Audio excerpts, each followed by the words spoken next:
Hello guys, good morning সবাইকে। আজকে কিন্তু আমার সাথে একটা মজার ঘটনা ঘটেছিল, সেটাই তোমাদের সাথে শেয়ার করব। তার জন্য ভিডিওটা পুরোটা দেখতে থাকো। ফাইনালি আমি সকালবেলা ঘুম থেকে উঠে বেরিয়ে পড়ি একটা দরকারি কাজে যাওয়ার উদ্দেশ্যে, কিন্তু রাস্তা পুরো ফাঁকা আর কুয়াশার মধ্যে একটা টোটোও না পেয়ে আমি ঠিক করে নিই এতটা ডিস্টেন্স যখন আমায় যেতেই হবে আমি একটা ক্যাব নিয়ে নিই। কিন্তু ক্যাবটা নিতে গিয়ে দেখি আমার বাজেটের বাইরে ওলা উবেরের দাম। তারপর ফাইনালি প্লে স্টোর থেকে আমি দেখতে পাই ভ্রুম ভ্রুম নামে একটা অ্যাপ, যেটা ডাউনলোড করার পর আই অ্যাম তো জাস্ট অবাক। তার কারণটা জানার জন্য তোমরাও আমার ডেসক্রিপশন থেকে লিঙ্কটা নিয়ে ডাউনলোড করে নাও অ্যাপটা।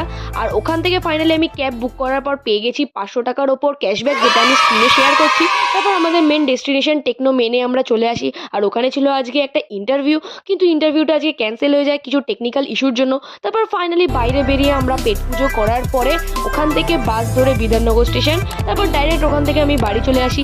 আর শুধু যে তোমরা অ্যাপটা বুক করলে ক্যাশব্যাক পাবে তা কিন্তু নয়, সাথে অনেক কুপন কোডও অ্যাপ্লাই করতে পারবে। আজকে ভিডিও